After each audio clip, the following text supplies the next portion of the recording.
not a true risk-taker, either in business or in politics. His only recorded political activity, the co-signing of a pro-fascist letter with other members of the Greek Alexandrian elite in the heady days of the 20s, before fascism revealed its true colors, was likely a simple expression of his aristocratic disposition and not a true political act. In that sense, the poem where Cavafy most closely, yet as always obliquely, expresses how he felt about his own personality and life, may be the well-known The Trojans, one of the first entries of his self-approved canon, which he started in 1911 and eventually included 154 of his poems. The Trojans, whose 10-year-long defense against the Greeks, described by Homer in the Iliad, was ultimately unsuccessful, can morph into any individual or collective soul.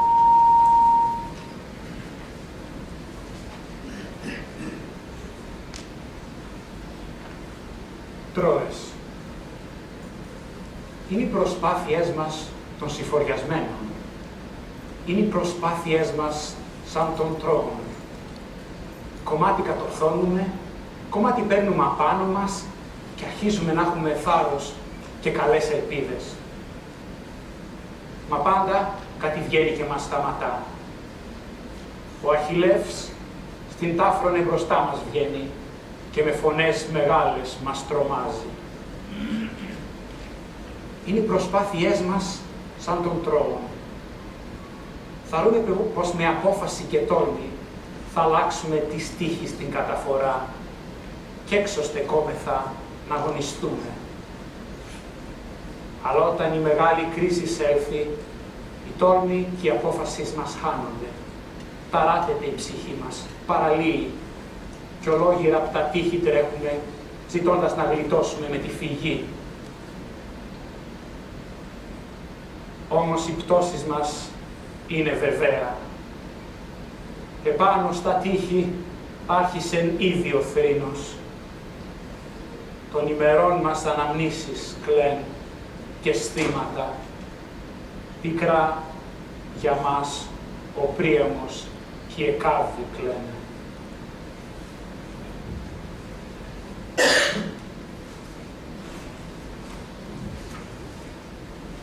This poem inspired Bertolt Brecht, the great 20th century German poet and playwright, to include the following verses in his last famous collection of poems, the Book of Elegies, in 1952, translated from German.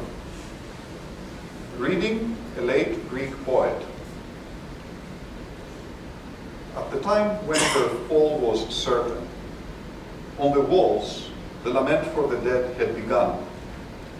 The Trojans adjusted small pieces in the triple wooden gates, small pieces, and began to take courage, to hope. The Trojans too, then. The repetition of the style, and even of the words of Cavafy by Brecht, is quite obvious in these verses, especially if we display the relevant verses from the two poets side by side on the screen. What is even more interesting is that Brecht even repeated the errors that had crept into the German translation of Cavafy that he had in his hands, as he imported the term small pieces in his poem, a direct translation of the Greek word komati that appears in the original Cavafy poem, which, however, in the real context of the original poem, simply meant somewhat.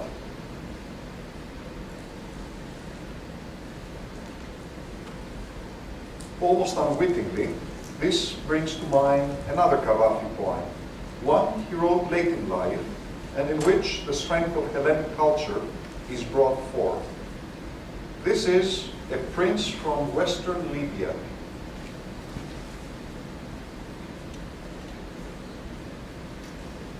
Ηγεμόν εκ δυτικής Λιβύης. Άρεσε γενικώς στην Αλεξάνδρεια τις 10 μέρες που διέμεινεν αυτού ο ηγεμόν εκ Δυτικής Λιβύης, Αριστομένης, ιός του Μενελάου. Ως το όνομά του και η περιβολή, κοσμίως ελληνική. Δέχονταν ευχαρίστως τες τιμές, αλλά δεν τες επιζητούσε. Ήταν μετριόφρον. Αγόραζε βιβλία ελληνικά, ιδίως ιστορικά και φιλοσοφικά. Προπάντων δε άνθρωπος πληγομίλητος. Θα τα βαθείς τες σκέψεις διεδίδετο, κι τέτοιοι το έχουν φυσικό να μην μιλούν πολλά. Μήτε βαθείς τες σκέψεις ήταν, μήτε τίποτε. Ένας τυχαίος, αστείος άνθρωπος. Πήρε όνομα ελληνικό, ντύθηκε σαν τους Έλληνας. Έμαθε πάνω κάτω σαν τους Έλληνας να φέρεται. Και έτρεμεν η ψυχή του, μην τυχόν χαλάσει την καλούτσι την εντύπωση, μιλώντας με βαρβαρισμούς δεινούς στα ελληνικά. Και οι Αλεξανδρινοί τον πάρουν στο ψηλό, ως είναι το συνήθιό τους, οι απέσιοι. Γι' αυτό και περιορίζονταν σε λίγες λέξεις, προσέχοντας με δέος τις κλίσεις και την προφορά. Και έπλητεν ούκο λίγον, έχοντας κουβέντες τυβαγμένες μέσα του.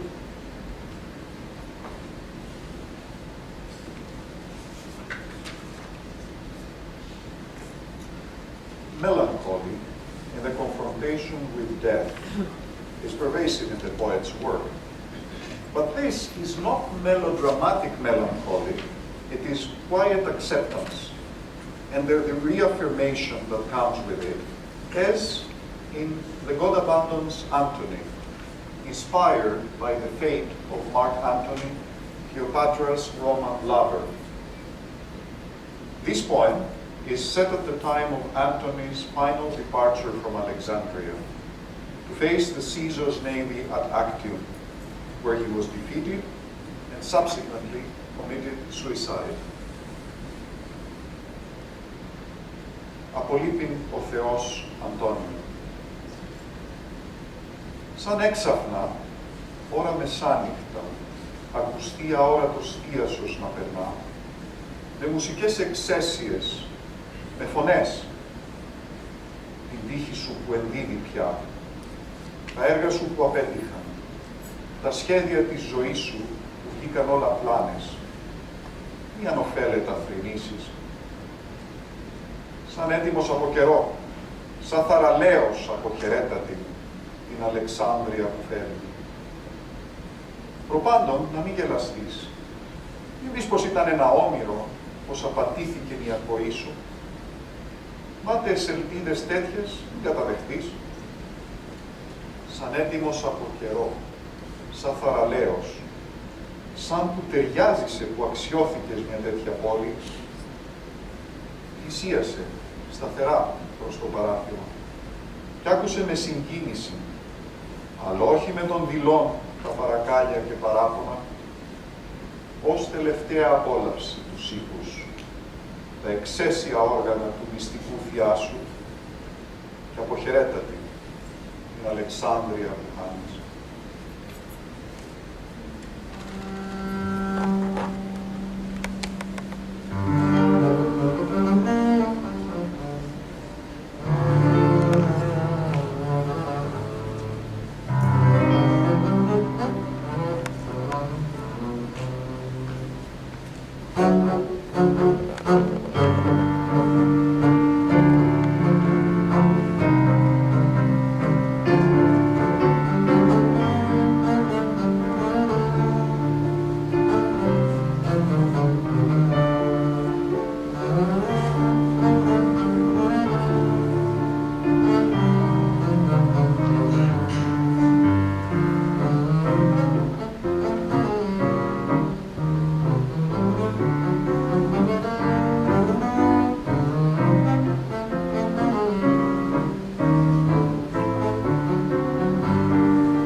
This kind of philosophical yet real acceptance is quietly present in what Cavafy himself considered his best poem, Candles.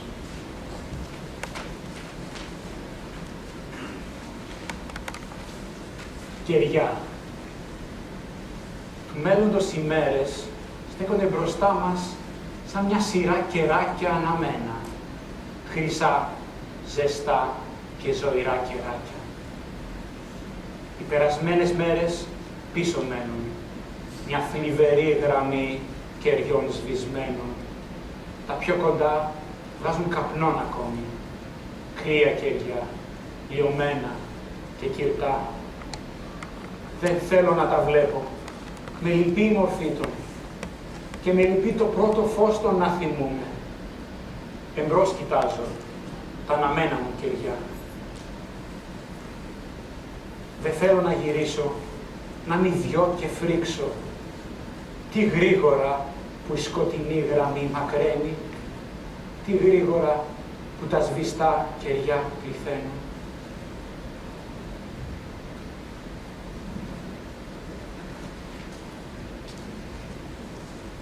As we ponder through the stark, unerasable images etched in our minds with the reading of Candles, we cannot avoid but succumb to the temptation of that other artistic masterpiece that Cavafy created. The one that opens the door for us to bring back fading and repressed memories in a simple and direct way that would make any psychoanalyst longingly envious. Here is Cavafy's masterful invocation of the subconscious and quasi-conscious self with the simple verses of the poem Voices. Φωνές. Ιδανικές φωνές και αγαπημένες εκείνων που πεθάναν ή εκείνων που είναι για μας χαμένοι, σαν τους πεθαμένους. Κάποτε μες στα όνειρά μας ομιλούνε. Κάποτε μες στη σκέψη τες ακούει το μυαλό. Και με τον ήχο των για μια στιγμή επιστρέφουν ήχοι από την πρώτη ποίηση της ζωής μας. Σαν μουσική, τη νύχτα, μακρινή που σβήνει.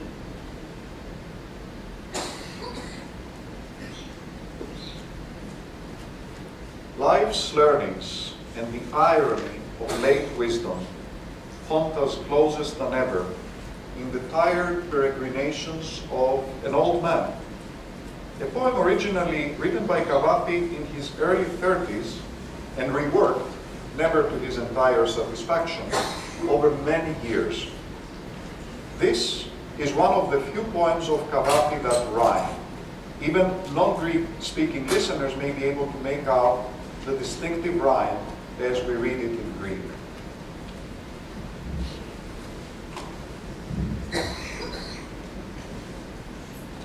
Ένας γέρος.